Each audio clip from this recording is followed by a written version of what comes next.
Welcome to the Agents of Innovation podcast, where we feature conversations with entrepreneurs, philanthropists, and artists.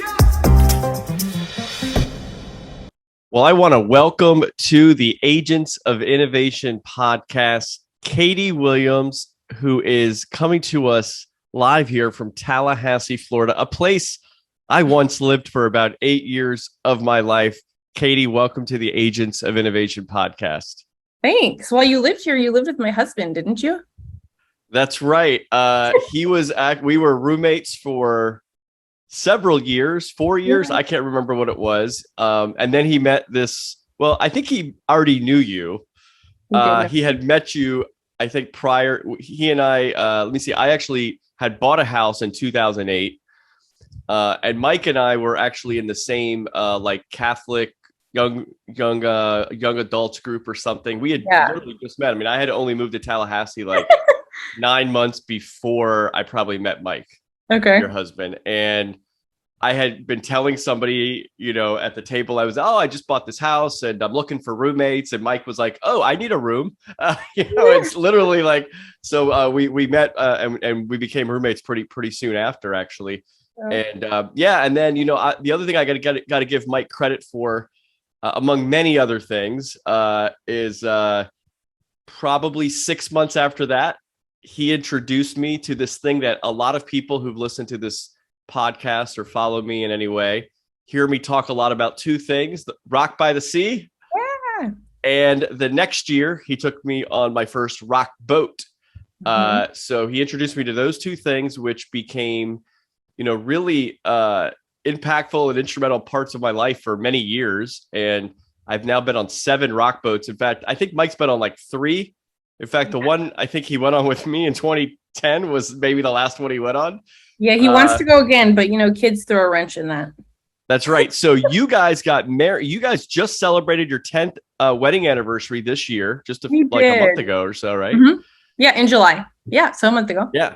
So congratulations. And it's crazy to think it's been 10 years, because my one and only time in my life that I've ever been to the wonderful state of Minnesota was to go there for your wedding 10 years ago. I can't believe that.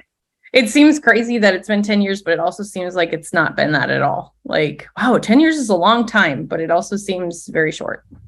Yeah, it's crazy. I literally was like, you were telling me, it was your 10, you guys, I know we're going to talk about this a little bit, someplace you went for your 10th wedding anniversary. Yeah. But I was like, 10? Wait, it was 10 years ago that I went up to Minnesota for that wedding. So I couldn't believe it. Right? And you're from Frazee, Minnesota. So that's what, a 2 or 3 hour drive, if I remember, from Minneapolis? It's a 4-hour drive from Minneapolis. It's an hour from the North Dakota border and 2 hours from the Canadian border. So real north. Yeah, no, you're so close to North Dakota that when I literally was only in Minnesota for 2 or 3 nights, I think, for the whole thing. And I believe, I know Mike Manley was with me. Yes, Amber Nully. Amber was with me. And was there somebody else? Well, Sam Thacker played at your wedding.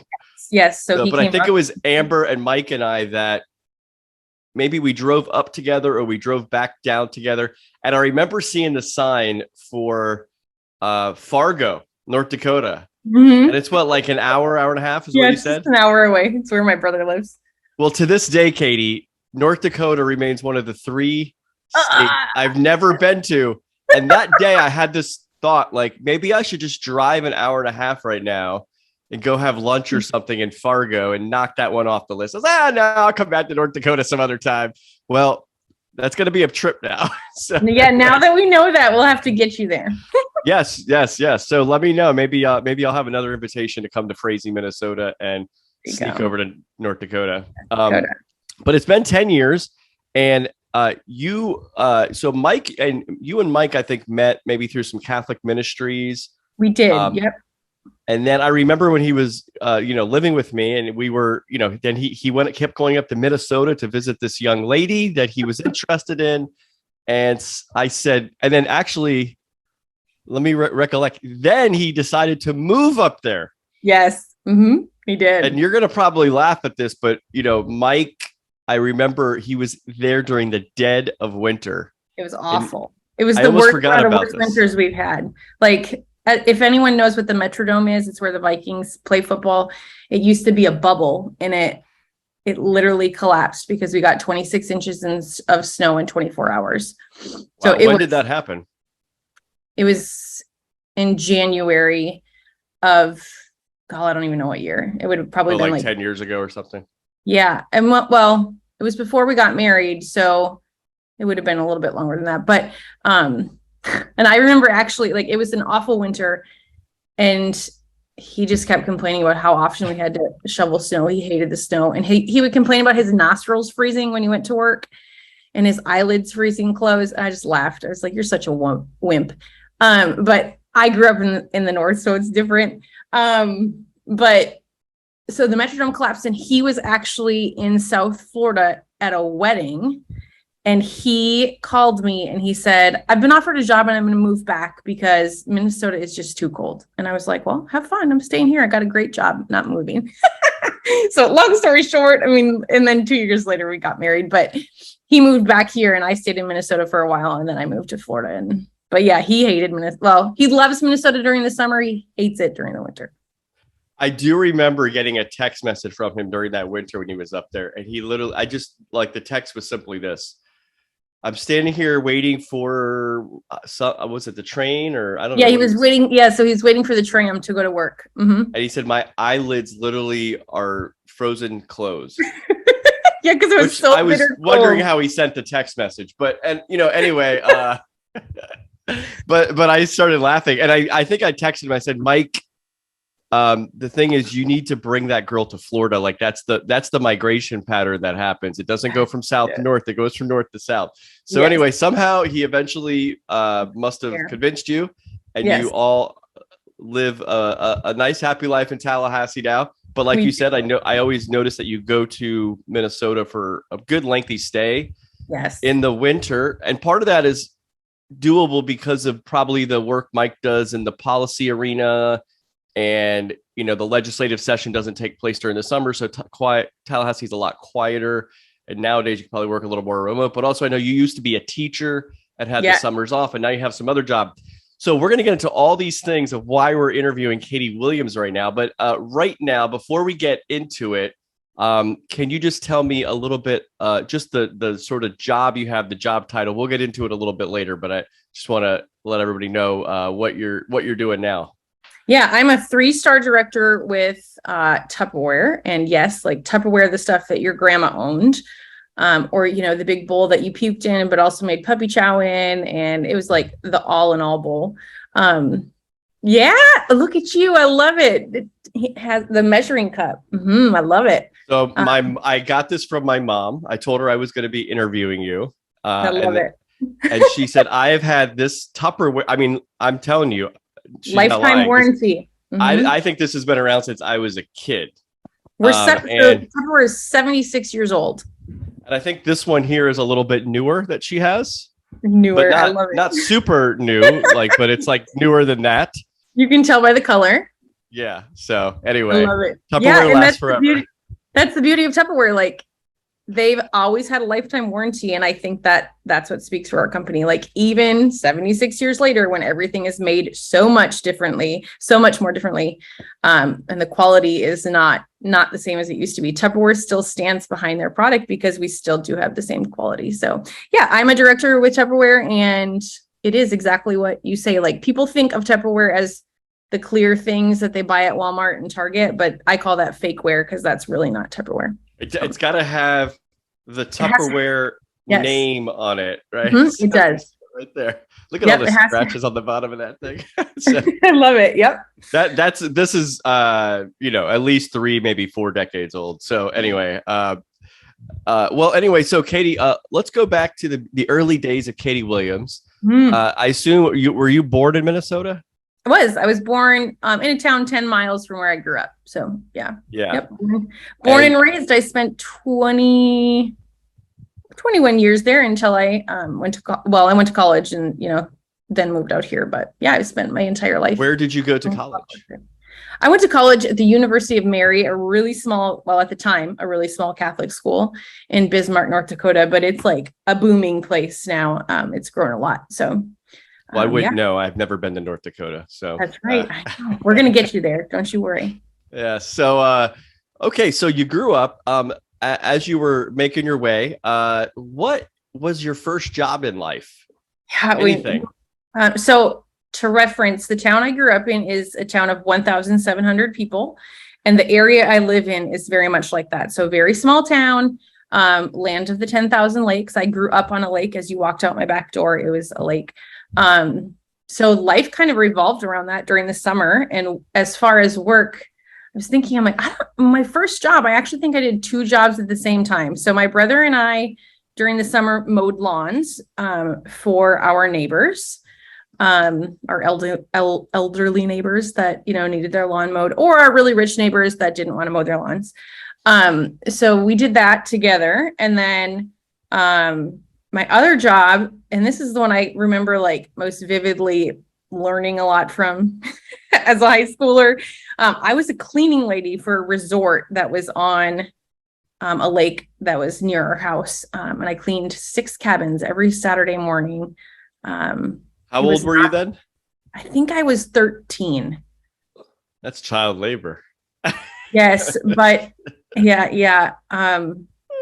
Long and short, it was our neighbor friends, and I did it with her. She kind of trained me when I think I was 13.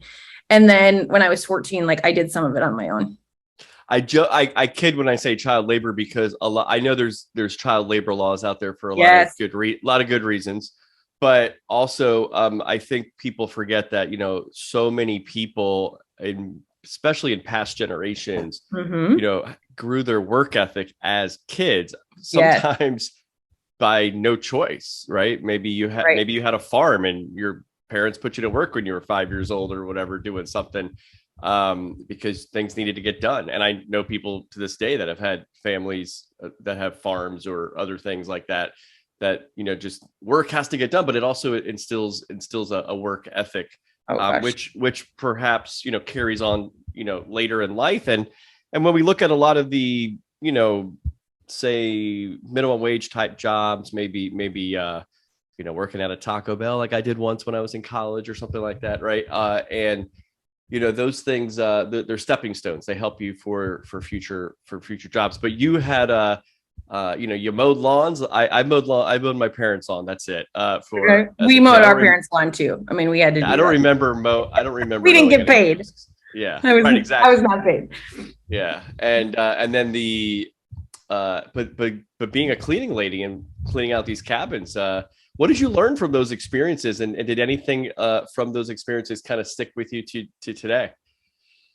Gosh, yeah. So you talking about people having farms and having to work, like I get that. My mom is one of 13. Her mom passed away when she was 11. So they they raised one another, and they had a hard work ethic because they had to, not because they chose it. But and the same with my dad. He's one of 8 and we have a family farm. I grew up helping bale hay and do things like that. So it is definitely generation to generation as you learn that work ethic. So cleaning houses or cleaning cabins, what did I learn? That it was gross because people come to the lake to have fun and then leave their mess, which is fine and good. But I also, just like 2 things. So the woman that I worked with, her name's Percy, and actually she lives in Florida now. But she was really good about teaching me why we cleaned the way we cleaned, like not just to like vacuum and not move anything, or dust but not move anything, but like to take pride in the fact that like these people want to be here and they want to be there because we leave it nice for them. So she taught me like doing the extra things matter, like don't half-ass it because people notice it. And it's funny now because I have someone clean my house, and when they miss things or don't move things, it makes me so angry because I'm like, I'm paying you a lot of money to do this. Like, so she taught me that like details matter, like doing it the right way matters. But then also I learned a lot about people, like, and that seems kind of funny because I was cleaning a house, but Like you could tell what kind of people were staying in every cabin, like by the food they ate, by the things they left, or by the care, or lack of care they took of the cabin. So it was really interesting. Like I learned to value the type of family that I grew up in and the way that I was raised, but appreciate other lifestyles and kind of see lifestyles that I probably wouldn't have seen otherwise, like living in a small town like that. But you could definitely like, there was a difference when wealthy people were there and when it was just a whole bunch of college guys hanging out at the lake for the weekend. So I learned a lot about people, and I learned a lot about the way you do your work matters. Those are good. Those are good lessons. And yeah, I could see how you learn about a lot of different types of people through the types of messes or that they leave. And without even knowing who they were or seeing exactly. them. So okay, so that was kind of early life, some early work experience. You go to college, you come out of college. Tell me about some of the maybe first career experiences you had, post college. So the job I would consider like career actually was in college. So my junior and senior year of college, I worked at a speech pathology clinic. I did their like aftercare program. So their kids would come in and do therapy, but then their parents couldn't pick them up until after work. So I like organized a program for those kids and took care of them until their parents got them. And my degree is in teaching. So it fit in wonderfully, and it allowed me to, have some extra spending money in college. But coming out of college, I actually did missionary work. So my first year out of college, I was a missionary, and I traveled around in a 12-passenger van all around the United States. Was that Net Ministries? Yes, Net Ministries. Yeah. I know they do great work, and Mike, I think, was part of that as well at some point. Right? Yep, that's how we met. Yeah. We never did missionary work together, but because we were both in the same company, we interacted and met. So yeah, I did that for a year, and then I actually worked for the company as well for a year. God does funny things. Like I had this whole plan that I was going to go to Chicago and teach inner city, and then he's like, "Nope, here you are. You're going to be a missionary." So I did that I worked for Net for a year, and I volunteered for them for a year. And then I got my first teaching job. And I taught in South St. Paul. So, I mean, not inner city, but in the cities in Minnesota. So like the most populated area, what people know of Minnesota, not the beautiful part of Minnesota. But I taught, so my teaching job was unique. I actually didn't have my own classroom. I taught kids that were super high and super low. So kids that needed to be challenged and kids that were struggling. So they pulled out of the classroom, and I was able to kind of give them some extra love. That's really interesting. And I wonder if you have some thoughts on that, because, a lot of times right now in education, I know you've spent a lot of time in the teaching field as well. But we talk about, there's the kids that are, for lack of a better term, let's call them average, right? They're they're the middle of the pack or whatever. Right. And then, but it seems like you have when I was a kid, what did they call those classes? Gifted classes? Gifted. Mm-hmm. They would never use that term today. That was in the 80s. Because to call some group of kids gifted, it sounds like other kids are not gifted. Yes, yeah. So, but gifted's kind of like an interesting term that was used for a long time, because it was like, I feel like it still is used. I think it's the gifted. I think so. I can't remember. I feel like, well, I think it's fine, but it's just, I just was thinking about that. Like, I wonder, because when you look at an athlete like Michael Jordan, like as an example, I think we would all sit there and go, I mean, he's clearly worked hard, but he's also very gifted, right? Yes. Very gifted, right? So when you think about these kids who are very advanced, that makes sense, right? They're gifted. So anyway, but we pull those kids out like they did there. But then you also have kids who are struggling. Like you said, they're not keeping up with the class. So you've got to pull them out in a different direction and give them a little extra help. So it's interesting, because you worked with both sets of the kids who needed the extra help, but also the kids that needed, what would you say, to be challenged more, because the average, because whatever. Their brain works in a different way. They need to Yeah. be engaged in a different way, and they need to be challenged, because otherwise they get bored with education, and then there's behavior issues, and you want them to love learning. So on both ends, like the kids that are struggling, the beauty of taking and giving them extra practice and extra love and help is because you don't want them to hate school, because it is hard. But then the same on the opposite end, where those strong advanced learners, they could hate school too because it's boring. And right, exactly. So being able to work with them and engage them is important. Well, I think that's great that, educational institutions are able to do that and recognize that, because you don't want to just treat no kid is the same. Everybody's should be, taught to their abilities and their levels and their engagement. And so I think that's really great. So you did that in Minnesota. This was Yes. post Net Ministries. Correct. Yep. Yeah. And then you at some point you decided to move to Tallahassee. Yes. Mm-hmm. And I think was your first jobs in Tallahassee also as a teacher? Yes. I taught at it's called Riley Elementary School. I taught at two different schools here in Tallahassee, Riley and then Fort Braden, both the worst of the worst if you were looking from the outside. So Riley's in Frenchtown, which is the projects here in town. That, let me tell you, that was an eye-opening experience as a Midwesterner. I went into it pretty much, 99.9% African-American school. For a girl who grew up with no culture, that was a shock. But it was really good. It really made me the teacher and person I am today. I went into my classroom praying and left my classroom praying. But that was what, kindergarten, first grade? I taught kindergarten and first at that school. And it was, I look at my years and just think, man, what a thing that so many people don't even realize exists in their own city or in their own town. Like, these kids, they just lack so much as far as love, homes, everything.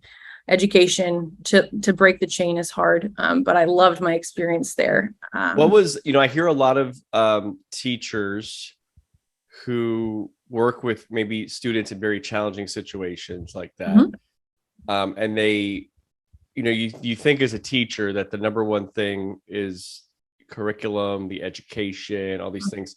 But I hear that teachers have so many other things that they have to be concerned about with these children. What were some of the biggest things that these kids face? Like, maybe some examples of some of the challenges that also impacted your ability to teach them. Yeah. There was a drug bust right outside my classroom. The kid was a kindergartner. He was the carrier. He had it in his backpack. He had no idea. Wow. And the cops busted the family. Just think of that. Like, at 7:00 in the morning, you're walking to school and you're already being dealt who knows what. I also had a mom coming completely undressed, and she asked for a kid, and I said, no, you can come back. You can come back when you're ready to get your completely kid. Completely undressed? Shirt on, okay. Buttons totally unexposed, undone, pants undone, just different world, situations. She was not completely coherent. And let me tell you, I value these parents. I worked so hard with these parents as well, but they just don't know any better. It's the life they've always seen and they've always lived. And to change that is hard. So honestly, those kids, so many kids, and not just low-end kids, but every kid has their own life situation. And I think this just is a life lesson in general. You can't judge the book by the cover. You have no idea what is going on in anyone's house, what happened in the car before they got out. Honestly, my biggest job as a teacher was to love my kids and to give them a safe environment for 8 hours. I don't care if I taught them a dang thing. Hopefully I did, and that was one of my goals. But my ultimate purpose as their teacher was to keep them safe and to make sure that they knew they were loved and that they mattered, because some kids don't feel that. And if you don't feel that, what's the purpose in life? Why should I learn? Why should I do anything? If I don't matter? Every teacher, teaching is the smallest part of their job. You're a doctor, you're a mom, you're everything to them, because they're with you for 8 hours. And Yeah. I And mean, you've got roughly how many everything. students were in your classroom during those years at Riley Elementary? I remember my first job at Riley. So when I started teaching in Florida, there was like a thing. If you had more than 21 students, then you got a fine. But the fine was cheaper than starting a whole new classroom. I don't know. It was something weird with politics. But so my Like the first school job, was fined? yes. Okay. So that's changed now. It's not the same. But Yeah. so my first year I had 29 students, and then like, I don't know, 5 or 6 weeks into the school year, they hired another teacher, and then I went down to 21. But keep in mind, 29 students, completely new to the South. All these kids thought I didn't belong because my skin was completely different than theirs. But yeah, so on average, I had around 20 kids in most of my classes. But that first year was like huge and crazy. Yeah, I bet. And then did you how long did you were you in teaching down here in Florida and maybe also in Minnesota, like combined? How So I many taught years? 2 years in Minnesota, and I taught 3 years in Tallahassee. My last year What was at Fort Braden, which is like it's very different than Tallahassee. It's very country, like way out on Highway 20. Actually a lot like my hometown, which I loved. And the administrator was very different than any administrator I'd ever experienced. He's deceased. He passed away this year from COVID. But an amazing man. you say administrator, was that like the principal? The principal. Yeah. So yeah, his name was Jimbo Jackson. He's incredible. But just a very different experience. Still families that were considered low income, but a different experience because the culture out in that community was different. Like families really stuck together and valued education, and just a little less entitlement per se than my first. Yeah, it's interesting because you've got, as the teacher, you're like, again, from an outsider's perspective, we think it's a very specific thing that you're literally teaching, you're focused on the textbooks, the curriculum, all these things, but you're having to deal with all these issues that each kid has that they're bringing in. But what's also the flip side of that is teaching is, in my viewpoint, and maybe many people's viewpoint, is not just the responsibility of the teacher and the school. It's also the responsibility of the parents and other people around them. And so, but when you don't have that parental structure, that family structure, that culture, like you just mentioned, that part of the teaching equation also goes away. Yep. And gosh, probably 8 or 10 years ago now, I was sitting there listening to a man who runs at the time he was the head or the founder of the children's movement of Florida. Okay. And I'm forgetting the name, but my friend Vance Alupus, who I'm sure Mike knows as well, because Vance has just recently been a state legislator. But prior to his time being a state legislator, he also helped run this organization, the Children's Movement of Florida. And they gave this presentation at one of the events I was at, talking about how much of your brain is formed in like the first 5 years of your life. Yes. I think Michael went to this same talk. I remember him talking about.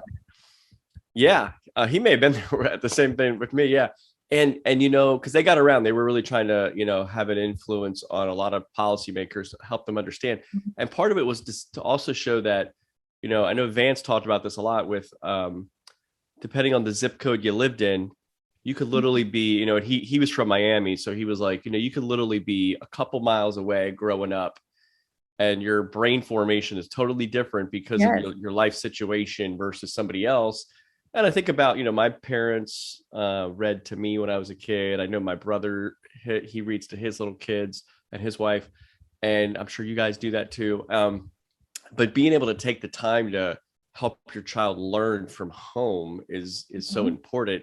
And when you're not getting that, and then there's all these other opposite things going on, abusive households, single family households, no parent households, drugs, gangs in your neighborhood, everything like that. Learning is like the last thing, and you might be learning something else too. But the brain formation is not happening, and that could be putting kids behind for many, many years, maybe the rest of their life. So anyway, but we could go down that path. But so ultimately, what was the impetus that where you left? Was it starting a family, having kids? Was it other factors? Yeah, so we had Adeline, our oldest, who's 8, and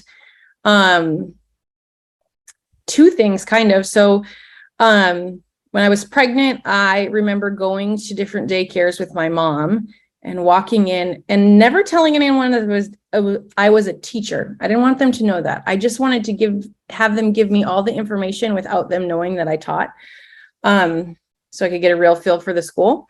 But I just remember thinking, God, I cannot leave my kid here. Like, I have a degree in doing this. Like, how can I give my kid to someone else when they're 3 months old for the whole day? Like, they're going to spend more time with my baby than I am, and they're going to see all those life moments. So I left one place crying, and I just came home and told Michael, I'm like, I don't think I can do this. Like, I just don't.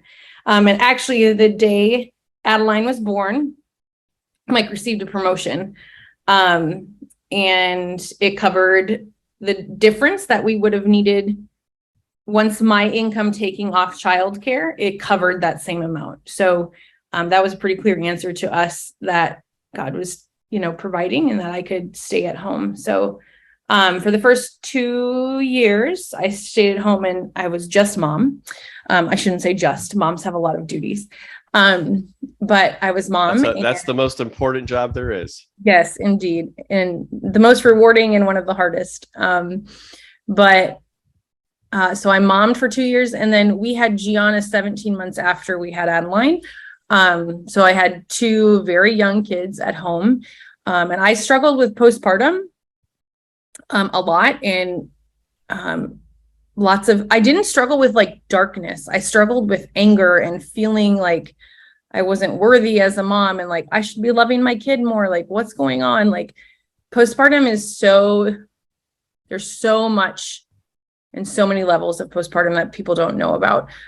So I just really struggled. And my counselor at the time said, Katie, like, I think part of it is figuring out, like, what is it that you're missing from life? Like, I was on meds, I was exercising, I was doing all the things they say to do. But she talked about, like, what is it that you're missing that's not making you?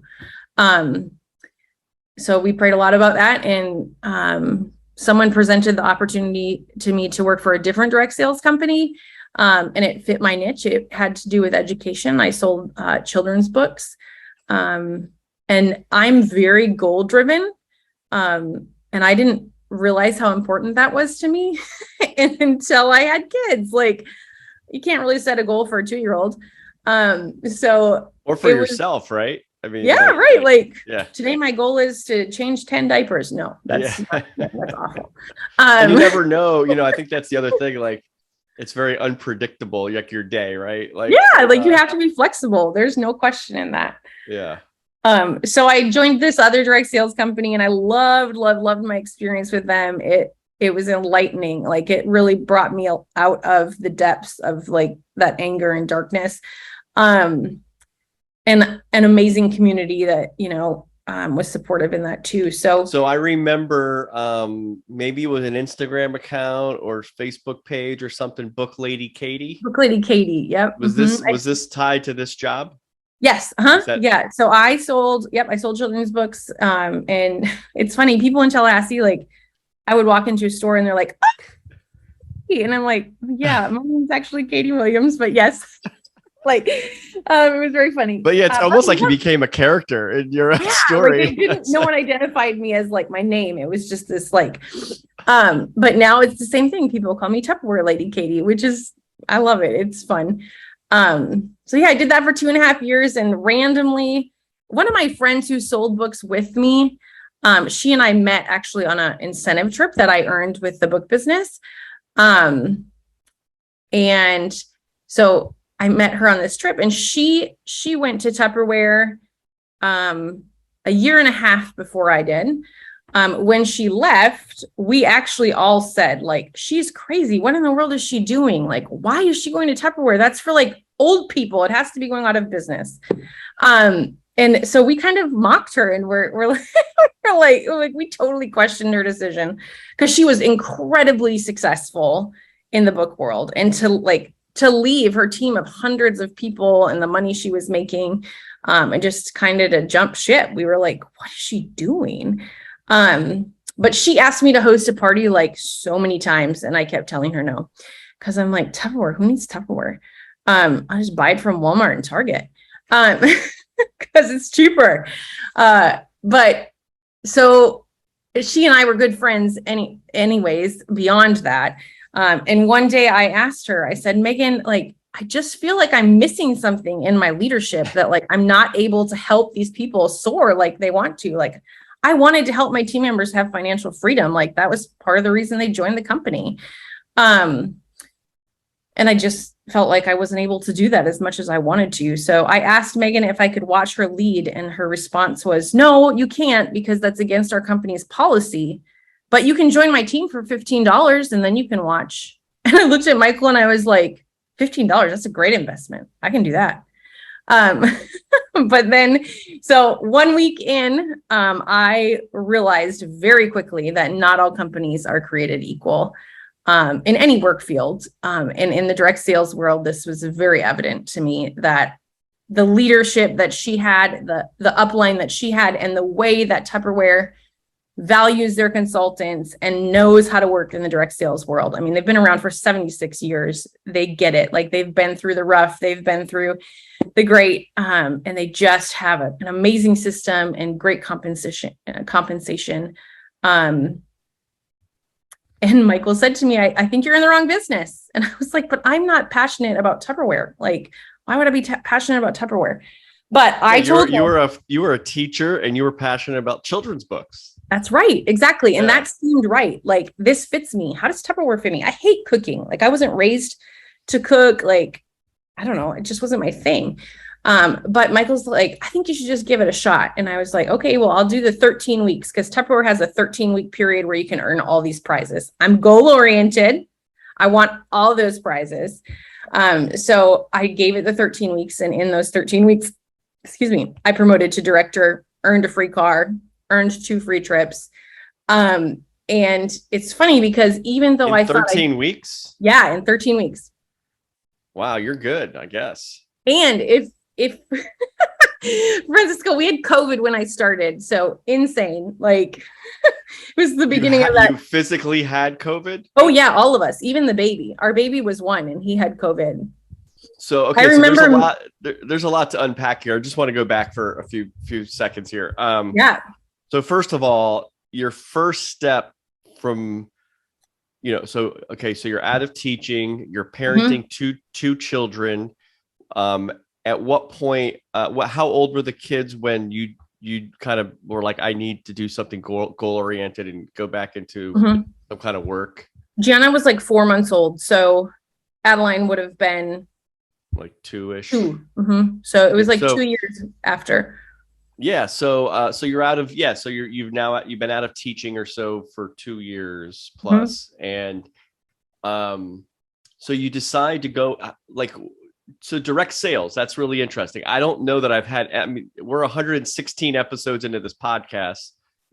Maybe I have, and I'm just not thinking of it in the right way, but I we haven't really talked directly about direct sales. Yes. Like a direct sales kind of, and this is something I'm not going to say anybody can do, but I mean, you are recruiting from a wide variety of probably different types of people and backgrounds and ages and all sorts of things. So there's a lot of different people that can probably think about doing a job like this. And some might just do it as a side hustle to start and maybe grow. Right. So there's lots of possibilities here. And it sounds like your friend, I forget, what was her name? Megan. So Megan, was a powerhouse in this field, right? And you saw her doing this full-time work in children's books and migrate over to Tupperware. So but going back to the start, what was it about direct sales? How did you learn about it? How did you get into it?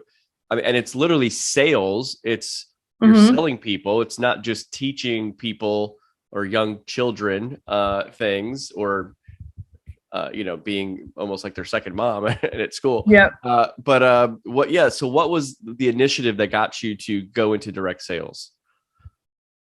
Well, just that I needed something to be me.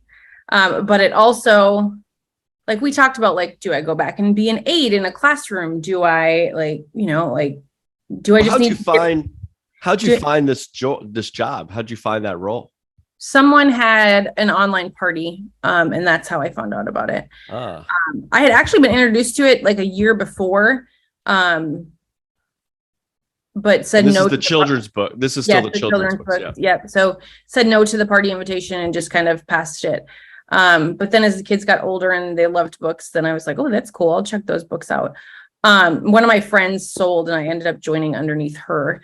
She was a grandma. She wasn't really selling. She was buying for the discount and sharing the books with her kids. But I think the biggest thing was one, it fit what I was looking for. And two, like I was a stay-at-home mom. So I had to have something that I could still stay at home with my kids, but do on my own time. And that's the beauty of direct sales, is that you really fit it where it works in your life. Like for Michael and I worked at night because the kids were asleep, and 2 nights a week I would party and then I would be done. And I didn't have to leave the house because I did it all virtually. I mean, there were times where I did in-home parties or went to like vendor events and those kind of things. But it worked with our schedule, and it still allowed us to have the life that we had chosen, like to not miss out on those. It's a career that could provide some flexibility. You could do the work when you want around your schedule, especially as a stay-at-home mom. Yeah. Yep. So you're doing that. And how long were you engaged in the children's books in that direct sales? 2.5 years. 2.5 years. And or maybe it was nope, 3. I was with them for 3 years. 3 years. And then you went from there to the Tupperware? Mm-hmm. Yeah. Yep. And when I transitioned, so I didn't quit selling the books. I was still going to keep my like I said, like I wasn't totally sold on Tupperware. So, but I gave it a shot. And then when I had as much success as I did, as quickly as I did, the way Tupperware works is once you're a director, you can't work for another company. So like, it would be like being the CEO of a company and then also working for another company. That's silly. If I'm going to be a face of our company, I can't be promoting two different things. So I gave up my title in Usborne, or the Usborne in the book company. Like I said, you gave up the book Lady Katie title.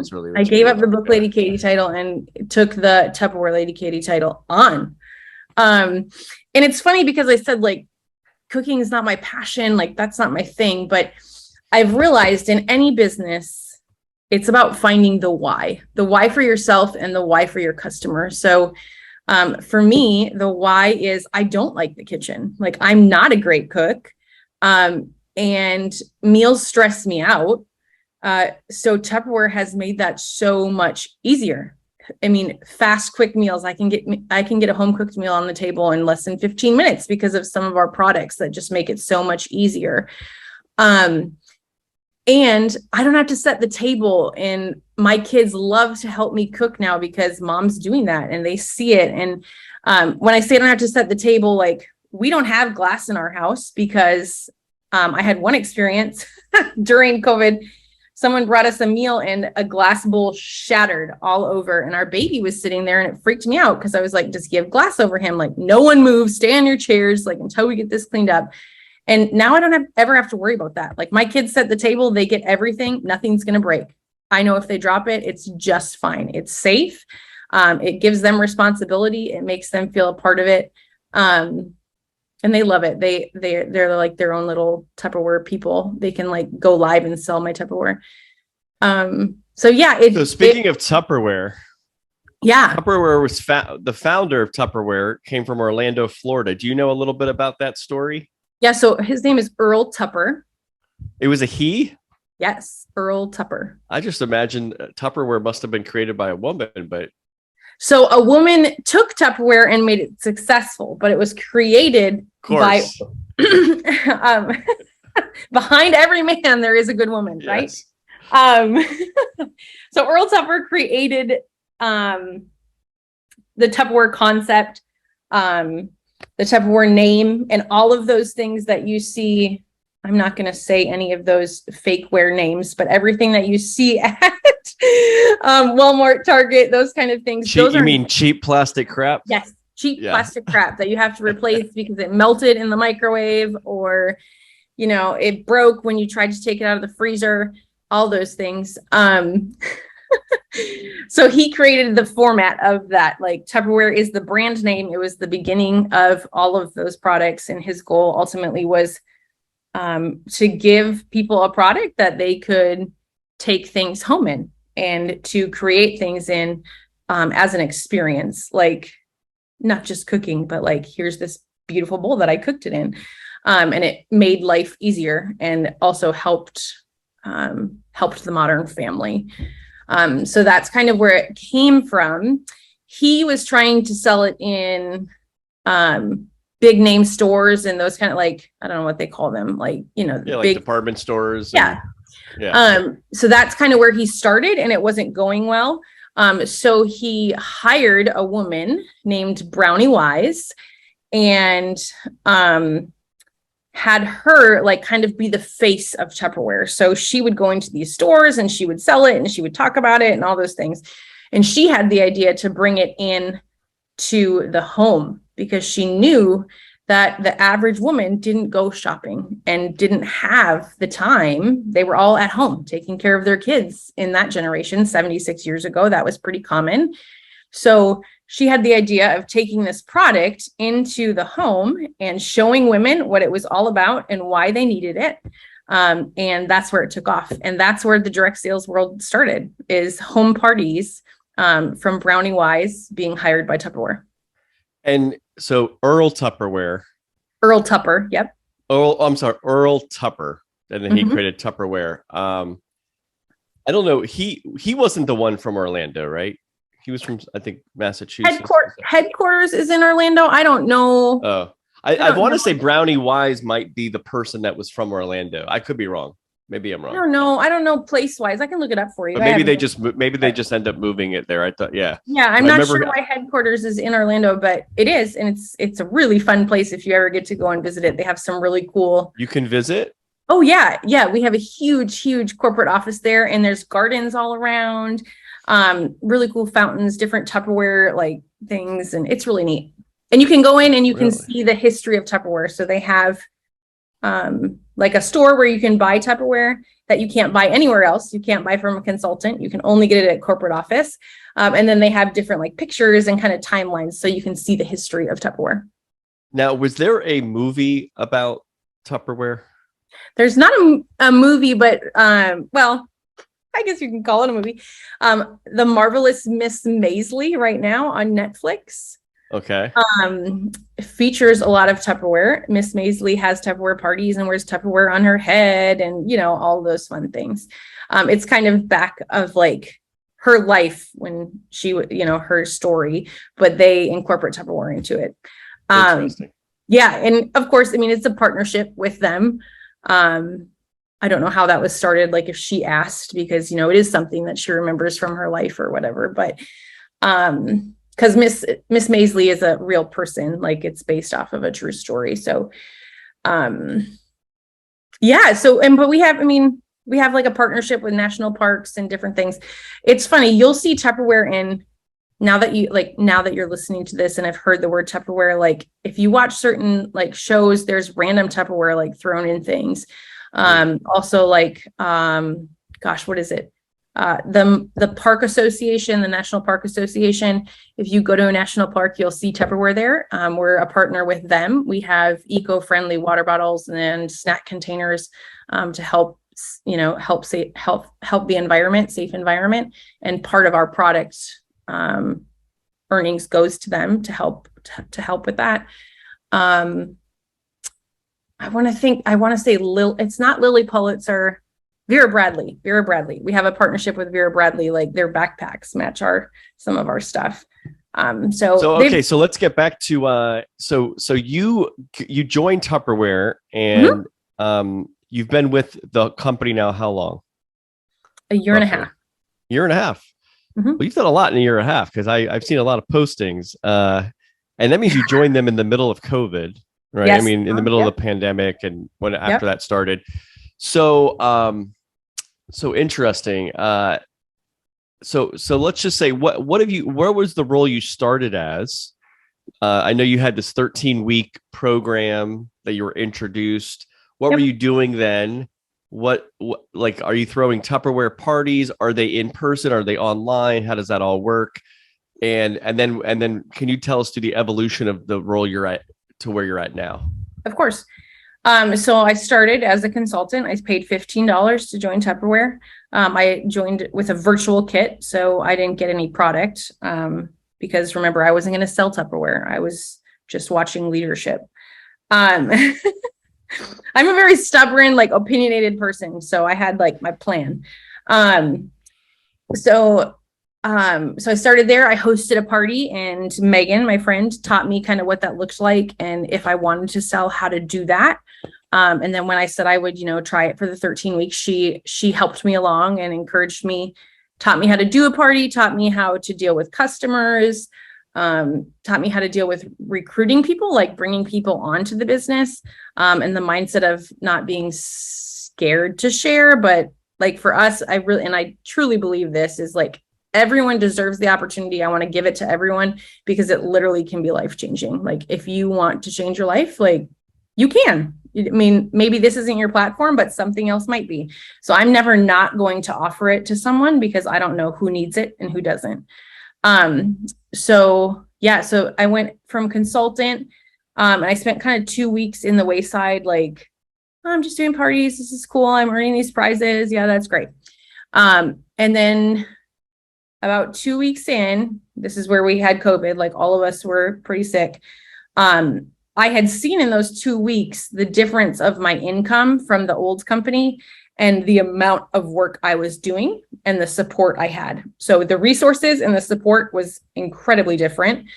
And it made work easier and it made my income much more profitable. So that work I was doing seemed more worth it because I was producing more in less time.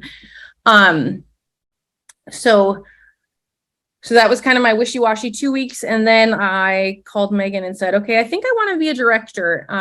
And I think my vision for that was going back to what I said earlier, like I truly saw like part of the reason I loved my book business is because I could help moms that needed to make a little bit extra money.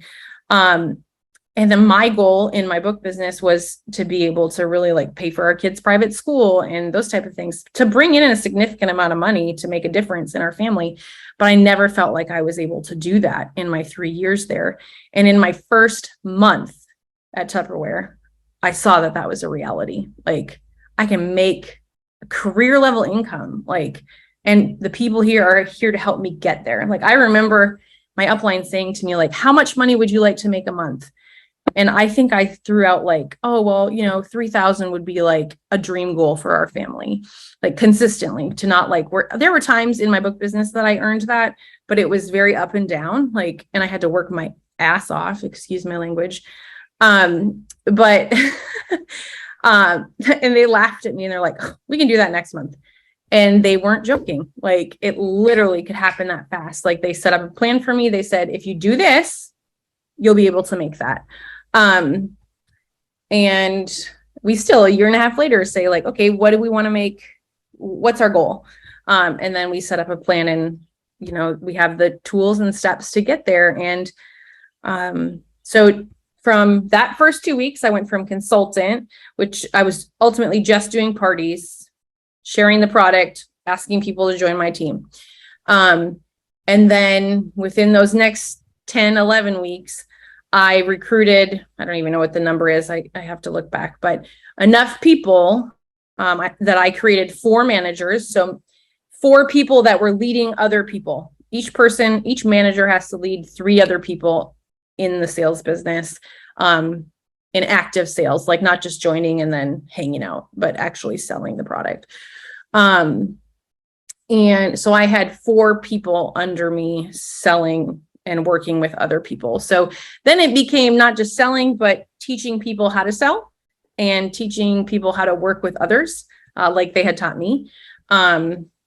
And then in the past year, I've become a director, and I'm a 3-star director. So now I have all these managers below me, but I also have 3 other people that have managers and consultants and other people below them. So there's a manager, a star manager, an exec manager. So there's 3 levels of being a manager. And ultimately that's just a lot more people and a lot more team sales underneath you.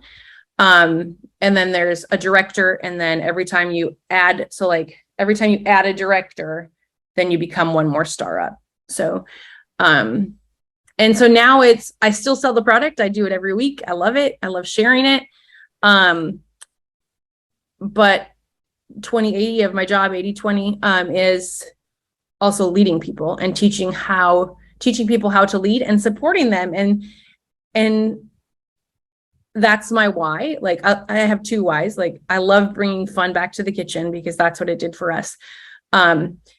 But I also love literally being able to help people change their lives, like keep the utilities on, or like during COVID where people were out work, and to be able to keep their lights on, to help people have a free car sitting in their driveway. Because in our situation, Michael's car was like dying and we had put it in the shop so many times, and then boom, Tupperware called me. They're like, your free car's ready. Come to Orlando and get it. I mean, who really in their right? Okay, I've got a couple questions about this. When you say you earned a car, Mm-hmm.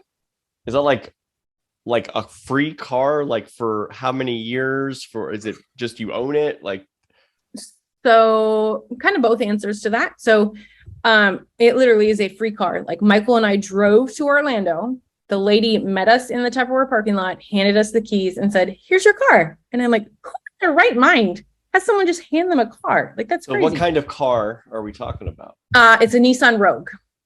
So that's a pretty nice car. It is. It's a very nice car. And it has what would that car cost retail value? I think it's especially now 28 or 29. Yeah, so we're getting, I mean, that's yeah, nice, with today's market, who knows? Yeah, with today's market, it might be more. But Michael goes, I've never been so excited to be a moving billboard for Tupperware. Like, so does the car have Tupperware on it? Oh yeah, it has a huge word on it. It says Tupperware. It's all over the side. It's like a car wrap. Yes. Yeah. Yeah. Well, I will drive a car for Tupperware if they give me a free car, right? Well, yeah, exactly. Like if you're going to give me a free car. So ultimately what it is they lease the vehicles, and then we drive them. So they're free to us. They pay the lease, and they also pay, all of our insurance. So they cover our insurance, and they take care of our, like if there were accidents or anything like that. So like this morning, actually, there's a leak in our tire. So Michael hopped onto my app, my Tupperware Wheels app, and, reported that there was an issue and it was fixed for free.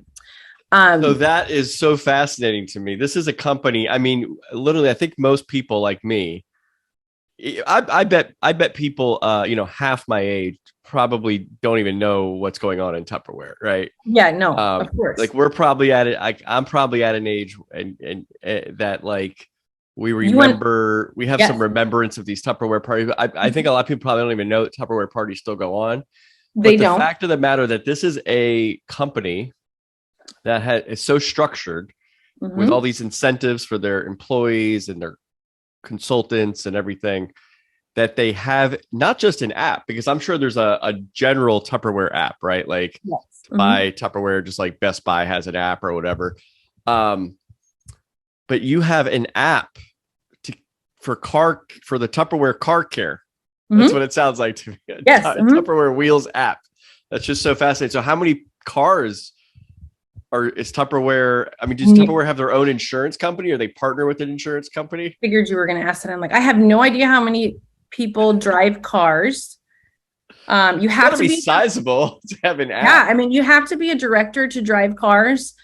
Like just on my team, there's 4 that could be driving cars. Some people choose to take the car cash instead of the actual car, because it helps their family more. They have 2 cars that are already paid for, or whatever it may be. But like I think about my larger team, so it's called my org. I think there are 200 of us, in upper level leadership. And I would say at least 75% of those people drive cars. So even that's just hours, like that's 100, 175 people per se are driving cars. And then it's not only driving cars, like the Nissan Rogue is the bottom level. We've earned 3 levels. So I think there's like 6 or 7 levels. I can't even remember. Like we can earn an Escalade. So when you get to the next level, is it just like driving the Rogue back down to the headquarters and exchanging it for another car?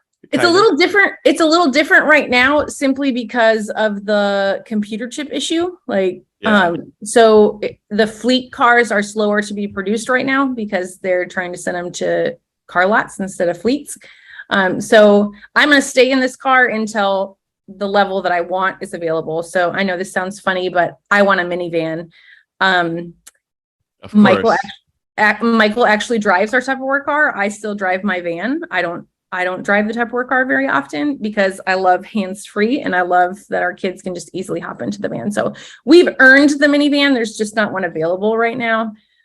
So when it becomes available, then I'll get it. And I want to go to Tallahassee and just sit by whatever agency Michael is working at now and watch him roll into work in the Tupperware car. Francisco, I have to tell you a fun story just because you'll appreciate this. Michael had a meeting.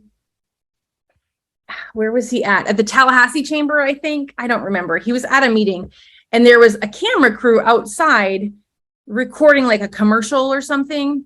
And someone in the meeting goes, "Are they filming a Tupperware commercial out there?" And Michael's like, "Actually, no, that's my car."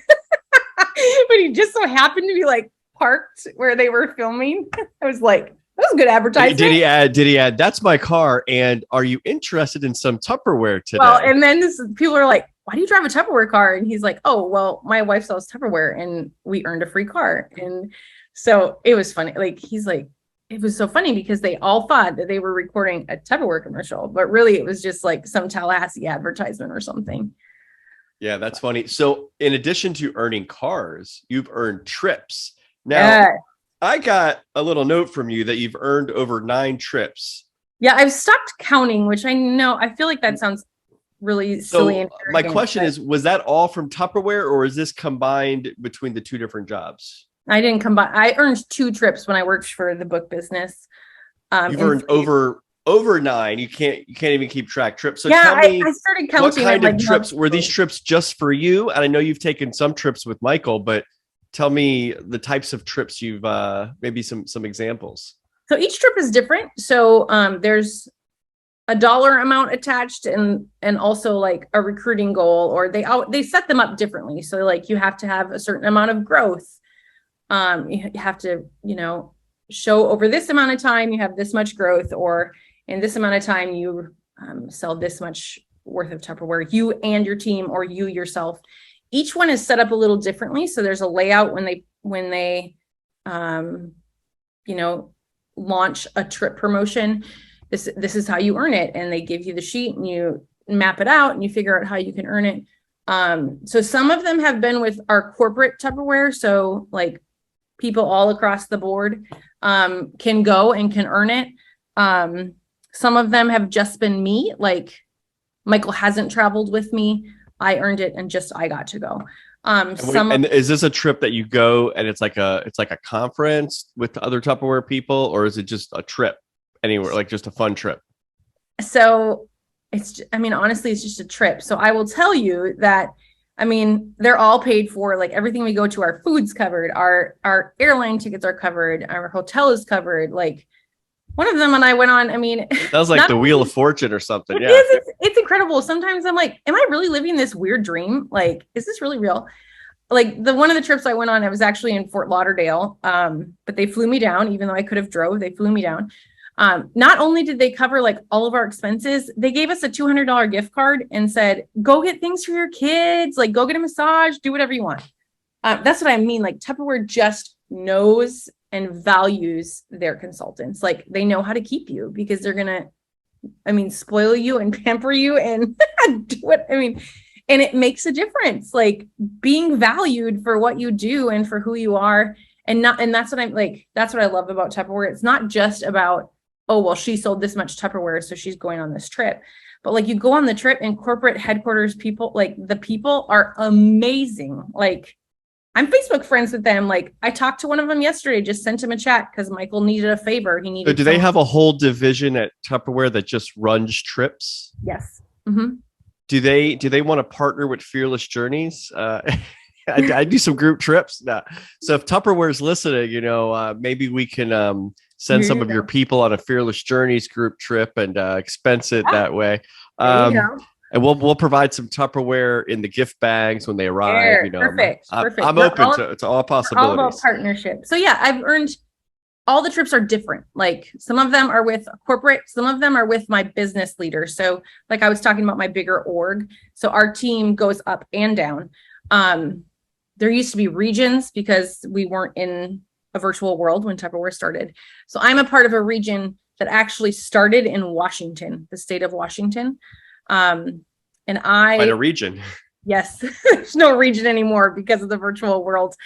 But so I lucked out and I joined the #1 Tupperware team in all of America, in all of the United States. So, was that from the start or is this at some other point? No, so she's been in the top for quite a few years. So that was your friend Megan. So my friend Megan, it's actually the business leader above her. So okay. But Megan as well, like Megan was the fastest growing director in Tupperware in the United States this year. So that's amazing. Yeah. So leadership matters. It makes a difference. Having support and having camaraderie.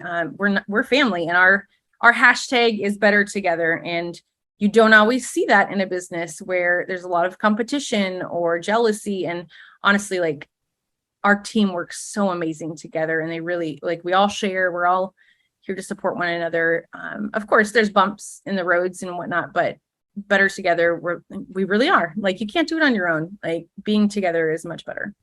So I got a couple, last questions. I know we're hitting some time here, but speaking of that, so you said leadership matters. I love that you also use the phrase "start with why." A lot of people have heard a book or a TED Talk by that name by Simon Sinek. I actually used the book in our Fearless Journeys book club last year, Start With Why. And it's really important because you do have to be, and I love the way you also explained it, because your why, and Simon Sinek talks about this in his book, your why can change or it can evolve.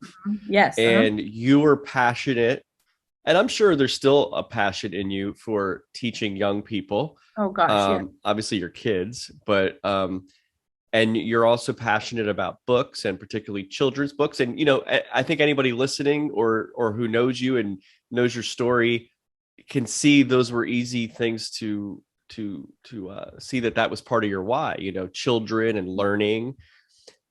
But then you got into this world of sales, but the sales was still revolving around children's books. But you didn't go to school for sales. You went to school for teaching. Never worked in sales. Yeah. So somehow you learned to be a good salesperson, and then you translated those skills over to something you were passionate about, children's books, to something you didn't think you had a passion for, but you've developed a passion for, Tupperware. Yeah. But you've also developed a passion for leadership. Yes. And helping train other people. And they have this, seems like a really amazing culture in the company, which again, Simon Sinek talks about that. He talks about building a culture around the why. And it sounds like Tupperware to me, just from hearing your story and hearing your experience, they've really ingrained their why all the way through their company. And they've been able to do it successfully for 76 plus years, which is no easy feat. And obviously, that why is very durable, no pun intended. Yes. But anyway, so that's really great. But I want to hear a little bit more about your role at becoming a salesperson and how what role sales plays. I mean, and I'm going to just pause for a second and say, I think in some ways, the more I learn and read about sales, we're all in it, no matter where you're at, you're kind of selling something, right? Everybody's got to be, a salesman at one point or another. But tell me a little bit about, the sales and how you became a great saleswoman. Well, Or do you feel, I mean, I'm putting words in your mouth, but I mean, like, tell me just about that whole experience and a whole evolution. So I think it's two parts. So being a good learner, they say teachers make the best, teachers are the best learners. But I think anyone can be a good learner. Like being able to be led and coachable matters. I did what my leaders said. Like I took what they said. It's working for them. So why shouldn't I do it? Like I listen to my boss per se. I don't ever call them my boss. But I have success because I do what is proven to work. Like, and part of that comes in the journey of that. Like I don't have these skills. I didn't come in with them. I may have some gifts that help with those skills, but I'm being taught them and I'm learning them and then I'm putting them into practice and then I'm teaching other people how to do them. And I'm huge. And this is part of me as a teacher. Like you can't just learn by staring at a chalkboard or a board. Like hands-on learning is good. We have proof of that. That's why so being able to do the things and to see my success in them, but then also to pass them on to other people and help them do it as well. So that's part of it, being coachable, being able to learn. And then a huge part is not just being able to learn, but then to pass on that learning to others. No, that's really fantastic. And, you said a few things there, Katie, that I've heard from a lot of entrepreneurs in different areas. First of all, you said you always got to be learning. Right. And I think that's a key too, because a lot of times people think learning ends with school. And you learn every day. Right. And so if you graduate high school, I literally just saw the statistic the other day. I actually don't even really believe it. I saw a post somebody put up and it said something like half the people that graduate high school like never read another book the rest of their life. I was like, is that right? That can't be right. That can't be right. Yeah. And then it said something like there was a statistic about people that leave college, like 30% of them never read another book. And I was like, that just can't be right. So, but anyway, but you always got to be learning. Learning isn't just to school, but also you said you got to be teachable. So you have to be in a coachable, teachable position. And I've heard that a lot, from other people. And then the other thing you said is learning.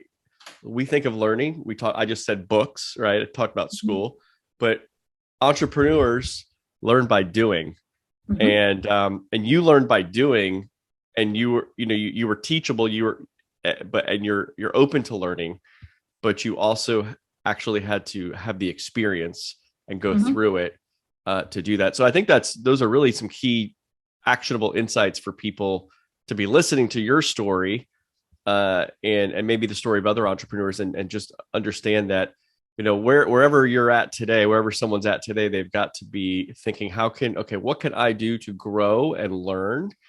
And you put yourself, I would also say in many times in your life, in uncomfortable positions, teaching in that inner city school to kids who look nothing like you. And you came from a completely different background than them. Culture and you're 20 to 30 students in a classroom.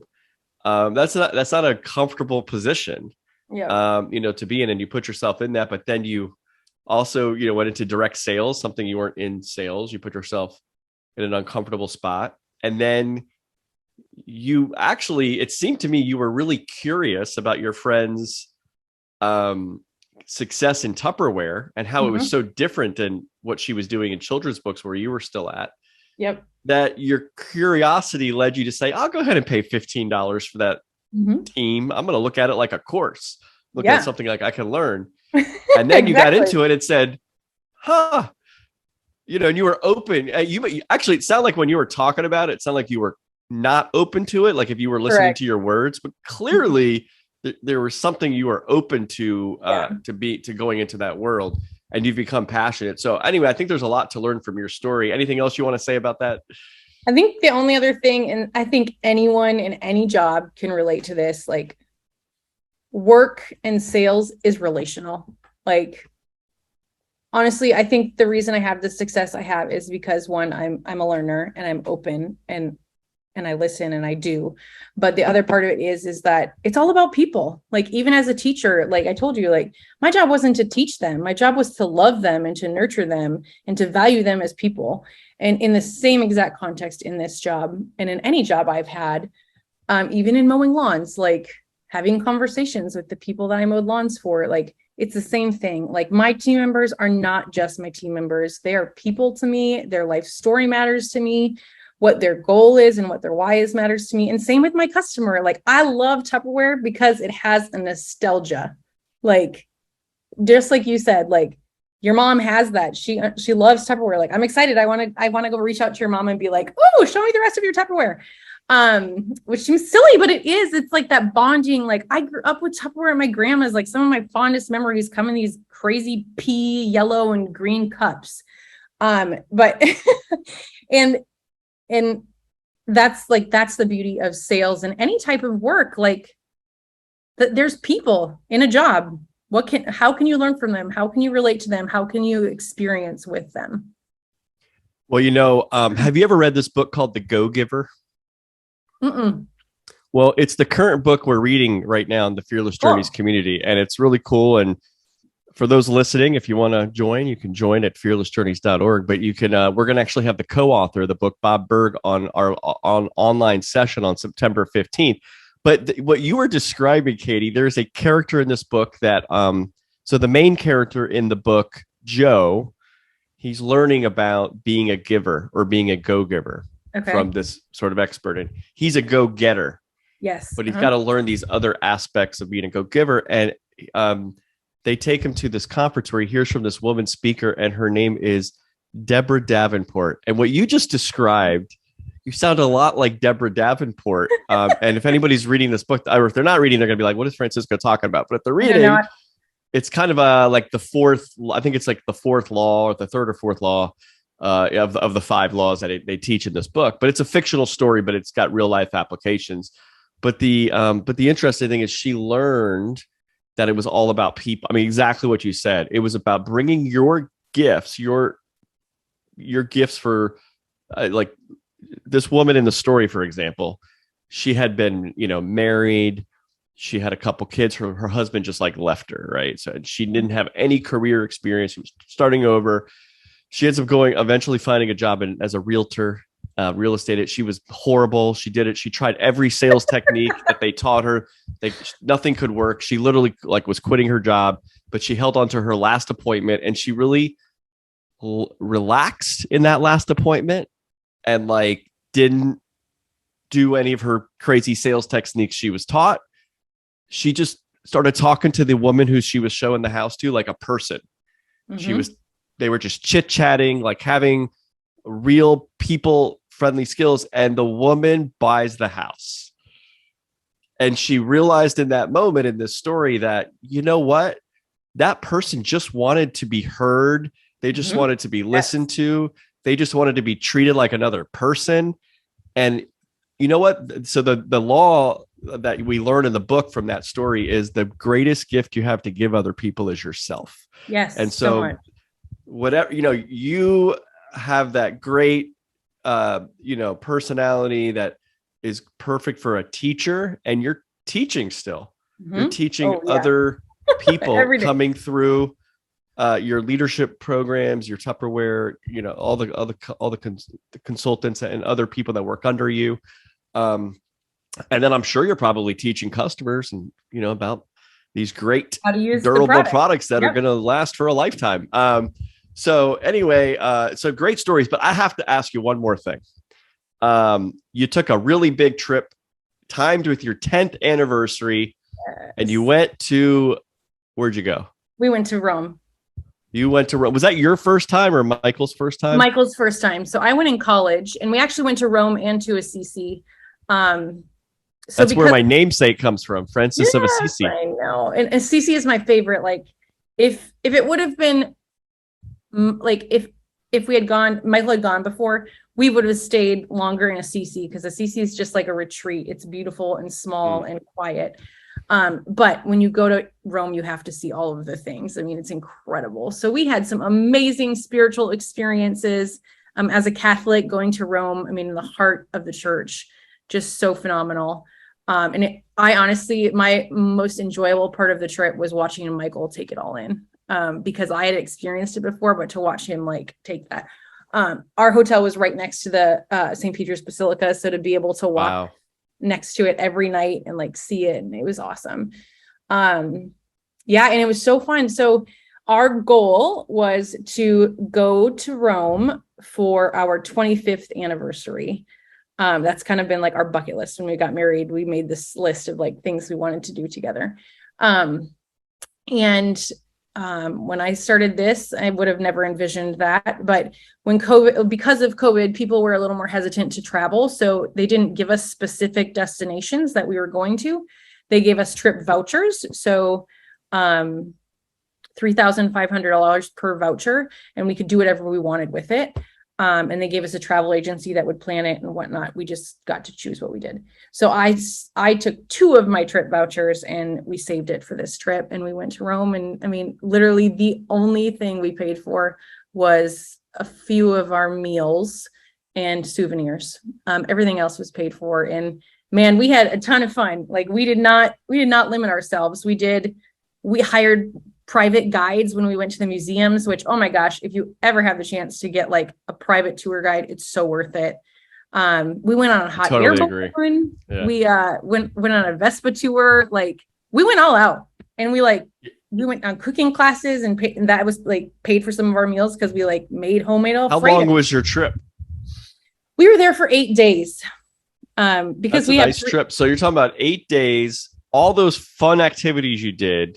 Yeah. The travel to get there, the hotel, and just a couple of meals and maybe a few extra gelatos, I'm assuming. And we're not covered. And some wine. We're not covered. But that's like a dream vacation to be able to do on your 10th anniversary to a place that means so much for both of you, I know.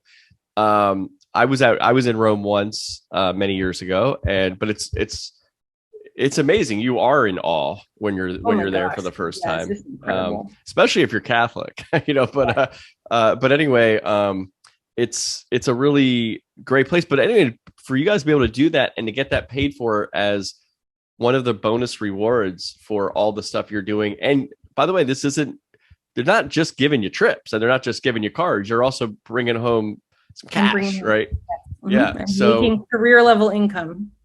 Yeah, Michael, that is amazing. Michael wants to retire. Yeah. Well, you keep doing what you're doing with Tupperware. It might be possible, but I know both of you. Well, maybe Mike, not so much. I feel like your passions are going to. You're not going to want to retire anytime soon because you're very passionate about what you're doing, and obviously you're passionate about your kids, and yes. And maybe, the only thing you would probably want to do is maybe spend more time with them. But it's great that this type of role allows you to be a mother, be at home when you want to, be with your kids, do the things, and be able to have the flexibility to grow that. And, when you need to, you go on some trips. And I know the grandparents are always happy to take the kids. Did you leave did I notice, did you take the kids up to Minnesota, drop them off, and then go to Rome? We did. So yeah, we call it our yes life. Like we get to say yes to so many things because of Tupperware. We would never have dreamed that 10 years ago, but yes, my parents live across the country, so they don't see our kids as much. My dad is retired. So we flew up to Minnesota, stayed for 4 days, kind of got them situated. We enjoyed the lake, we love being in Minnesota in the summer. And then, we said hasta luego. And they watched our kids for 8 days, and it was so fun. Like our kids are like so spoiled the whole time they were there. Like that's their favorite memory of mommy and daddy being gone. And then we came back and we stayed in Minnesota for another week and then came back to Florida. So yeah, we just dropped them off with grandma and grandpa. That's awesome. Well, Katie, if someone's listening and they want to connect with you or watching, yes. And because we're on YouTube now, so if you're just listening to this, we're obviously on Spotify, Apple, all the platforms, but you can actually, I now put the full video up on YouTube, so you can see that Katie is a real person with a real life. This is not this sound. Real. I mean, this sounds like a dream life. I'm telling you. Sometimes I'm still like pinching myself. Like, is this really real? Are we really? And this is a person I've known for, I don't know, at least 12 years. I can't remember when we first met, but it was somewhere probably 2010 or something. So anyway, so it's really cool to see your story. And I mean, I just kept seeing all your postings and everything you're doing, and reached out and said, I need to have you on the podcast. This is really incredible. So is this real? I gotta get this story. Totally but real. Yeah, anyway, how would someone connect with you, and if they're interested in working with you in some way, either on your team or even just hosting a Tupperware party? Is that something that they could reach out to you about? Of course. Yeah. So if you want to shop Tupperware, or you can reach me this way too, because my contact information is there. It's probably the easiest way. My website is whereisthelid.com. That's your website. That's my website. Whereisthelid.com. And I'll post this in the show notes here too. And then I'm on all sorts of social media platforms, Instagram, Facebook, not Twitter, TikTok. You'll get to see my funny husband on TikTok. We're kind of revamping all of our social media platforms. It's called Easy Quick Family Recipes is where you'll find us on all those other social media platforms. Easy Quick Family Recipes on all those platforms. If you kind of type that in, you'll find it. I'll put some links in the show notes here too, so it'll make it easy for people. But this has been awesome, Katie. I'll just give you thanks. First of all, thanks for being on, and I'll give you some last words here. Yeah. Anything else you want to say? I just think that, I mean, honestly, I think for me, and I love that you are sharing this, like most times when people hear about direct sales, they think, oh, I can't do that. Like that's like 1 in 5, like 1 in 500 that do that. Well, the reality is you can. Like, it's not just me. There's hundreds of other people doing this too. So thousands. So one, take a chance. Like if you feel something calling you to it, do it. What do you have to lose? I mean, be smart. Don't like quit your job if you have no financial stability, but still, and just do what feeds your fire and see how it works. And, if there's a will, there's a way. And I mean, be a person, be personable. And yeah, I think our world would be so much happier if we were truly who we are to ourselves. I don't know if that makes sense, but. Oh, that makes total sense. Take a chance. Go on your own fearless journey, chart your course, whatever you want to do. And I really love that. Well, thank you for being on the Agents of Innovation podcast. And thanks for being an agent of innovation yourself. Awesome. Thanks for having me. All right. Thanks, Katie.